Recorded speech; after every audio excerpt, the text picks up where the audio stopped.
नमस्कार। बेलुका 7:30 बजेको नेपाल लाइभ समाचारमा स्वागत छ। म पुष्पा केसी। सुरुमा प्रमुख समाचार शीर्षकहरू। स्वास्थ्य सुरक्षाका विधि अपनाएर शुक्रबारदेखि सार्वजनिक सवारी साधन चलाउन दिने सरकारको निर्णय। बसमा 50% र ट्याक्सीमा 40% थप भाडासहित सिट संख्याको आधा यात्रु बोक्न पाउने। 24 घण्टा यता थप 108 जनामा कोरोना भाइरस संक्रमणको पुष्टि। 16,531 पुगे संक्रमित। उपचारपछि निको भए 7,891 जना। विमानस्थलमा विकासको मनपरी नमुना। 18 महिना अघि मार्बलमाथि कार्पेट, अहिले 4 करोड 20 लाख रुपैयाँ खर्च गरी कार्पेट हटाएर मार्बलमाथि टाइल बिछ्याइयो। कोरोना संक्रमणले मस्तिष्कमा क्षति पुर्याउने वैज्ञानिकको चेतावनी। मस्तिष्क सम्बन्धी गम्भीर जटिलता उत्पन्न हुन सक्ने र त्यसको उपचार सम्भव नहुने बेलायती अनुसन्धानकर्ताको दाबी। र स्पेनिस ला लिगा फुटबलमा बार्सिलोनाको जित। सुआरेजको गोलमा स्पेन्योल 1-0 गोल अन्तरले पराजित। जितसँगै बार्सिलोनाले शीर्ष स्थानमा रहेको रियल म्याड्रिडसँगको अङ्क दूरी घटायो।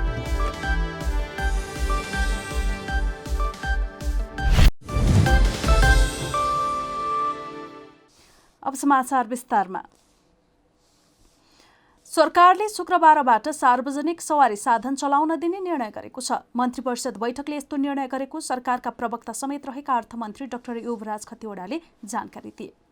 सरकारले उपत्यकाभित्रका जिल्लाहरू र अन्य जिल्लाको हकमा एक जिल्लाभित्र मात्र ट्याक्सी तथा सार्वजनिक यात्रुवाहक बस चलाउन दिने निर्णय गरेको हो। सार्वजनिक सवारी साधन बसमा 50% थप भाडा र ट्याक्सीमा 40% थप भाडा लिएर सवारी साधन सीट क्षमताको आधा संख्यामा मात्र यात्रु बोक्न पाउनेछन्। तर यस्ता सवारी साधन चलाउँदा सुरक्षा विधि अपनाउनु पर्ने र सरकारले तोकेका अन्य विधि समेत अपनाउनु पर्ने जनाइएको छ। उपत्यकाभित्र र अन्य जिल्लाको हकमा काठमाडौँ उपत्यकाको 3 जिल्ला र अरू उपत्यका बाहिर जिल्लाभित्र चाहिँ सार्वजनिक सवारीका साधनहरू चल्न दिने भन्ने यो निर्णय हो। यसरी सवारी साधन चढ्ने प्रत्येक व्यक्तिले समेत सुरक्षा विधि अपनाउनु पर्ने सरकारले निर्णय गरेको छ। सबै यात्रुले मास्क प्रयोग गर्नुपर्ने, यात्रु चढ्दा ढोकामा सेनिटाइजरको व्यवस्था गर्नुपर्ने, चालक र सहचालकले भाइजर लगाउनु पर्ने समेत प्रवक्ता डाक्टर खतिवडाले जानकारी दिए। यसका साथै सवारी साधनलाई निसंक्रमित गर्नुपर्ने समेत सरकारले निर्णय गरेको छ। नेपाली कांग्रेसले विपद व्यवस्थापनको उच्च स्तरीय तयारी गर्न सरकारको ध्यान आकर्षण गराएको छ। पीडितको तत्काल युद्ध स्तरमा उद्धार गर्न पनि सरकारसँग कांग्रेसले माग गरेको छ। गए राति सिन्धुपाल्चोकको भोटेकोसीमा आएको बाढीले पुर्याएको जनधनको क्षतिप्रति पनि कांग्रेसले दुःख व्यक्त गरेको छ। बाढीमा परेर हालसम्म 2 जनाको मृत्यु हुनाको साथै 2 जना गम्भीर घाइते छन् भने 14 जना हराइरहेका छन्। भारी वर्षाका कारण अरनिको राजमार्ग समेत अवरुद्ध भएको छ। थप मानवीय र भौतिक क्षति रोक्न उक्त क्षेत्रमा उद्धार टोली खटाउन कांग्रेस सभापति शेरबहादुर देउवाले सरकारसँग माग गरेका छन्। देउवाले जिल्लाका नेता कार्यकर्तालाई उद्धारमा खटिन निर्देशन दिएका छन्। यस्तै दीर्घकालीन रूपमा प्राकृतिक प्रकोपको सामना गर्ने रणनीति बनाउन नेपाल कम्युनिस्ट पार्टी नेकपाका अध्यक्ष पुष्पकमल दाहाल प्रचण्डले सरकारसँग माग गरेका छन्। सिन्धुपाल्चोक, गुल्मी, बझाङ लगायत क्षेत्रमा बाढी तथा पहिरोले क्षति पुर्याएपछि अध्यक्ष प्रचण्डले विकासको मोडलमा ध्यान दिन आग्रह गरेका छन्। विभिन्न जिल्लामा भएको मानवीय र धनमालको क्षतिप्रति प्रचण्डले दुःख व्यक्त गरेका छन्। तीनै तहका सरकारसँग समन्वय गरी उद्धार तथा राहतमा सक्रिय हुन पार्टी कार्यकर्तालाई निर्देशन दिएका छन्। सिन्धुपाल्चोकको 12 विषयमा भोटेकोसी र स्थानीय ठाडो खोलामा आएको बाढीबाट मृत्यु हुने 2 जनाको पहिचान भएको छ। स्थानीयका अनुसार मृत्यु हुनेमा 12 विषय जम्बूका 20 वर्षीय निकेश बस्नेत र उनकी 3 वर्षीय छोरी छन्। उनीहरूको सब स्थानीयले फेला पारेका हुन्। बाढीले 12 विषय नगर गातीको जम्बू पुल सहित बजार डुबानमा परेको छ। 12 विषय नगरपालिकाका मेयर निम्फुन्जी शेर्पाका अनुसार बाढीले नगरपालिकाको वडा नम्बर 3 र 5 को बीचमा रहेको पक्की पुलमा समेत क्षति पुर्याएको छ भने त्यहाँ सडक समेत बगाएको छ। उक्त स्थानमा करिब 12 घर बगाएको समेत उनले जानकारी दिए। यस्तै वडा नम्बर 5 र 8 को बीचमा रहेको ठाडो खोलामा आएको बाढीले 8वटा घर बगाएको जानकारी आएको उनले बताए। त्यहाँ 18 जना बेपत्ता भएको उनले जानकारी दिएका छन्। 102 मेगावाट उत्पादन क्षमताको मध्य भोटेकोसी जलविद्युत आयोजना क्षेत्र बाढीका कारण डुबानमा परेको छ। आयोजना प्रमुख सुनिल कुमार लामाका अनुसार बाढी र पहिरोका कारण आयोजनामा भएको क्षतिको एकिङ भइसकेको छैन, तर बाढीबाट पुरै आयोजना प्रभावित भएको छ। विगत 24 घण्टा यता नेपालमा थप 108 जनामा कोरोना भाइरसको संक्रमण देखिएको छ। पछिल्लो 24 घण्टामा देशका विभिन्न प्रयोगशालामा गरिएको परीक्षणका क्रममा यी व्यक्तिमा कोरोना भाइरसको संक्रमण पोजिटिभ देखिएको स्वास्थ्य तथा जनसङ्ख्या मन्त्रालयका प्रवक्ता डाक्टर जागेश्वर गौतमले जानकारी दिए। बिहिबार थपिएका सहित नेपालमा संक्रमितको संख्या 16,531 जना पुगेको छ। मंगलबार थप 139 जना कोरोना संक्रमण मुक्त भएका छन्। यो सहित 7,891 जना उपचारपछि निको भएर घर फर्किएका छन्। मंगलबारसम्म 35 कोरोना संक्रमितको मृत्यु भएको जानकारी मन्त्रालयले दिएको छ। चिनिया राजदूत हौ याङछीले नेपाल कम्युनिस्ट पार्टी नेकपाका अध्यक्ष पुष्पकमल दाहाल प्रचण्डसँग भेटवार्ता गरेकी छन्। याङछीले बिहिबार बिहान प्रचण्डलाई भेट गरेको प्रचण्ड निकट स्रोतले जनाएको छ। उनीहरू बीचको छलफलको विवरण भने प्राप्त हुन सकेको छैन। पछिल्लो समय नेकपामा विवाद बढ्दै जाँदा राजदूत याङछीले शीर्ष नेताहरूसँगको भेटवार्तालाई तीव्रता दिएकी छन्। उनले शीर्ष नेताहरूलाई भेटेर दबाब दिने गरेको भन्दै आलोचना भइरहेको छ। विवाद उत्कर्षमा पुगेर नेकपा विभाजन हुने आशंका बढिरहेका बेला राजदूत याङछीले भेटेर मिल्नको लागि दबाब दिने गरेको शीर्ष नेता निकटका नेताहरूको भनाइ छ। याङछीले नेकपा वरिष्ठ नेता माधव कुमार नेपाललाई गत आइतबार भेटेकी थिइन्। अर्का वरिष्ठ नेता झलनाथ खनाललाई भने मंगलबार भेट गरेकी थिइन्। यसअघि पार्टीमा विवाद बढ्दै जाँदा गत वैशाख 19 गते अध्यक्ष प्रचण्ड सहित वरिष्ठ नेताद्वय खनाल र नेपाललाई पनि भेटेर दबाब दिएकी थिइन्। लगत्तै नेकपाको विवाद तत्कालका लागि साम्य भएको थियो। यसरी फेरियो त्रिभुवन विमानस्थलको अन्तर्राष्ट्रिय टर्मिनल। सुन्दर देखिएको विमानस्थलले यसरी फेरियो रूप। हेर्नुस् यति तस्बिरमा।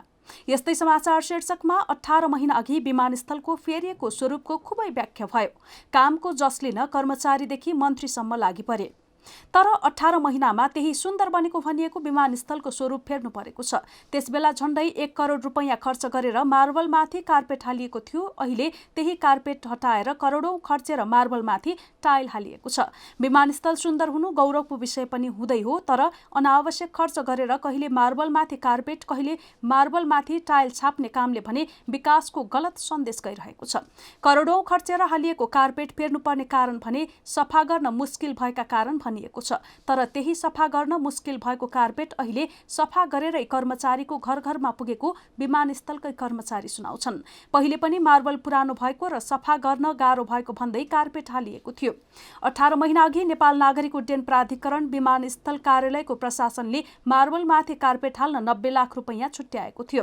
तर कार्पेट हाल्दा भएको यकिन खर्च कति हो भन्ने विमानस्थल कार्यालय तथा प्राधिकरणले अहिलेसम्म भन्न सकेको छैन। अहिले भने अध्यागमन विभाग स्रोतका अनुसार कार्पेट हटाएर टाइल हाल्ने र अन्य सजावटमा 4 करोड 20 लाख रुपैयाँ खर्च भएको छ। नेपालले नयाँ नक्सा जारी गरेपछि भारतले कूटनीतिक नोट नै पठाएर विरोध गरेको खुलेको छ। भारतले पठाएको सो पत्रका बारेमा परराष्ट्र मन्त्रालयले राष्ट्रिय सभाको प्रत्यायोजित व्यवस्थापन तथा सरकारी आश्वासन समितिमा जानकारी पठाएको छ। बिहिबार बसेको समितिको बैठकमा सभापति रामनारायण बिडारीले नेपालले नयाँ नक्सा जारी गरेपछि भारतले पठाएको कूटनीतिक नोटबारे जानकारी गराएका हुन्। सरकारले भने यो विषयलाई अझै गोप्य राखेको छ। नयाँ नक्सा जारी भएकोमा भारतले विरोध गरेको छ। बिडारीले भने हाम्रो दाबीलाई उसले कूटनीतिक नोट मार्फत अस्वीकार गरेको छ। भारतले असार 10 गते कूटनीतिक नोट लेखेर विरोध गरेको जानकारी परराष्ट्रले दिएको बिडारीको भनाइ छ। साथै बिडारीले भारतले नेपाली भूमिलाई उसको नक्सामा राखेपछि नेपालको परराष्ट्र मन्त्रालयले भारतसँग वार्ताका लागि 3 पटक चिठी लेखेको तर भारतले प्रतिक्रिया पनि नदिएको पाइएको बताए। नेपाल सरकारले नेपालको राजनैतिक तथा प्रशासनिक नक्सा प्रकाशित गर्यो। त्यो प्रकाशित गरिसकेपछि हाम्रो संविधानमा अनुसूचीलाई पनि संशोधन गर्नुपर्ने भयो र हामीले संविधान संशोधन गर्ने प्रक्रिया अनुसार संविधान संशोधन गरेर अनुसूची पनि संशोधन गर्यौं। त्यसपछाडि त्यो कुरालाई भारतले अस्वीकार गरेको पत्र डिप्लोमेटिक नोट नेपाललाई पठायो। वार्ताको तिथिमिति पटक पटक नेपालले माग गर्दा पनि भारतले वार्ता गर्न अहिलेसम्म सहमति जनाएको छैन। त्यही कुरा चाहिँ त्यो पत्रमा उल्लेख छ। भारतले अघिल्लो वर्ष कार्तिकमा आफ्नो नयाँ राजनीतिक नक्सा जारी गर्दै नेपाली भूभाग पनि आफ्नैतिर समेटेको थियो। नेपालले विरोध जारी नै रहेको बेलामा फेरि गत वैशाखमा उसले नेपाली भूमि हुँदै मानसरोवर जाने सडक उद्घाटन गरेको थियो। प्रतिक्रियामा नेपालले जेठ 7 गते नयाँ नक्सा जारी गरेको थियो। कालापानी, लिपुलेक र लिम्पियाधुरा क्षेत्र समेटेर नेपालले आफ्नो निशान छाप परिवर्तन गर्न संविधान नै संशोधन गरिसकेको छ। संघीय संसद सचिवालयले समाजवादी पार्टीकी सांसद सरिता गिरीलाई सांसद पदबाट गरिएको निष्कासनको सूचना सार्वजनिक गरेको छ। बिहिबार सूचना टास्क गरी सचिवालयले पार्टीले गरेको कारबाहीको जानकारीका लागि प्रकाशन गरेको हो। गिरी समाजवादी पार्टीकी समानुपातिक तर्फकी सांसद हुन्। अघिल्लो महिना भएको संविधान संशोधन विधेयक सम्बन्धमा उनले पार्टी हुइप उल्लङ्घन गरेकी थिइन्। सोही कारण उनलाई पार्टीले सांसद र साधारण सदस्यबाट निष्कासन गरेको थियो। बुधबार मात्रै पार्टीका तर्फबाट संसद सचिवालयमा कारबाहीको पत्र बुझाइएको थियो। यसैबीच राष्ट्रिय मानवाधिकार आयोगले आयोगकी सदस्य मोहना अन्सारीले ट्विटर मार्फत सरिता गिरीको पक्षमा दिएको अभिव्यक्तिप्रति ध्यानाकर्षण भएको जनाएको छ। आयोगका अध्यक्ष अनुपराज शर्माले ट्वीटमा व्यक्त गरेको विचारप्रति ध्यानाकर्षण भएको प्रेस विज्ञप्ति मार्फत जनाएका हुन्। आयोग सदस्य अन्सारीले गत मंगलबार समाजवादी पार्टीले आफ्ना संसद सदस्य सरिता गिरीमाथि पार्टीको विधान र राजनीतिक दल सम्बन्धी ऐन बमोजिम कारबाही गर्ने विषयमा सो कारबाहीलाई खेदजनक रहेको ट्विटर मार्फत लेखेकी थिइन्। हामी नेपाल लाइभ समाचारमा छौं। अब अन्तर्राष्ट्रिय समाचार।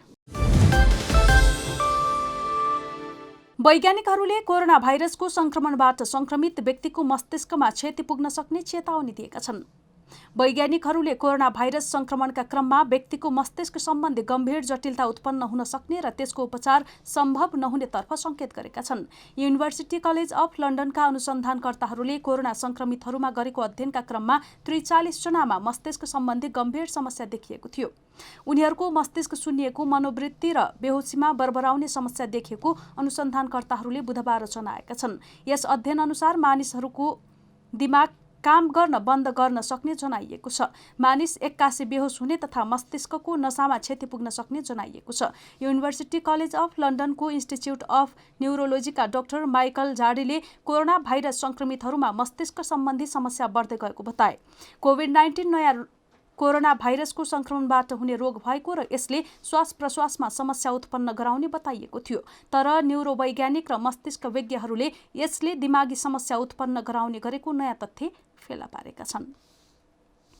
नेपाल लाइभ समाचारमा अब खेल समाचार। स्पेनिस ला लिगा फुटबलमा बार्सिलोनाले स्पेनियोललाई पराजित गरेको छ। बुधबार राति भएको खेलमा घरेलु टिम बार्सिलोनाले स्पेनियोललाई 1-0 गोल अन्तरले पराजित गरेको हो। बार्सिलोनाको जितमा लुइस सुआरेजले गोल गरे। खेलको पहिलो हाफसम्म गोल रहित बराबरीमा सकिएको थियो।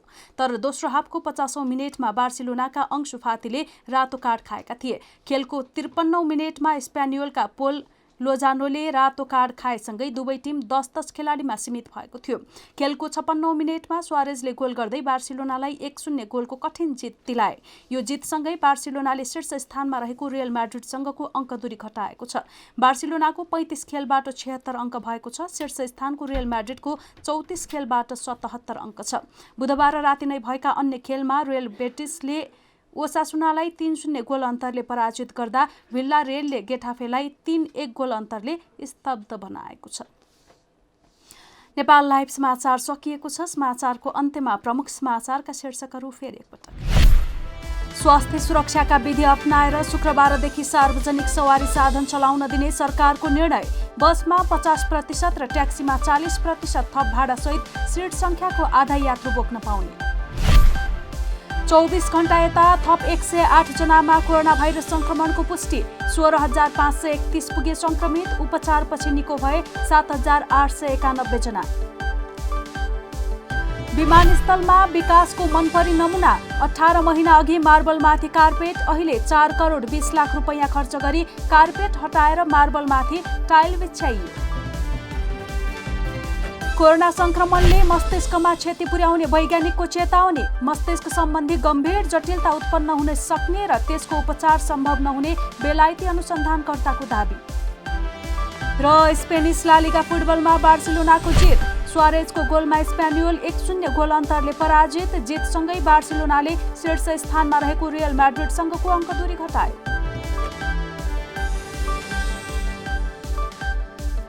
नेपाल लाइभ समाचार आज यति नै। हाम्रा सबै कार्यक्रम युट्युब, फेसबुक, ट्विटर र हाम्रो वेबसाइट नेपाललाइभ.com मा पढ्न र हेर्न सक्नुहुनेछ। नमस्कार।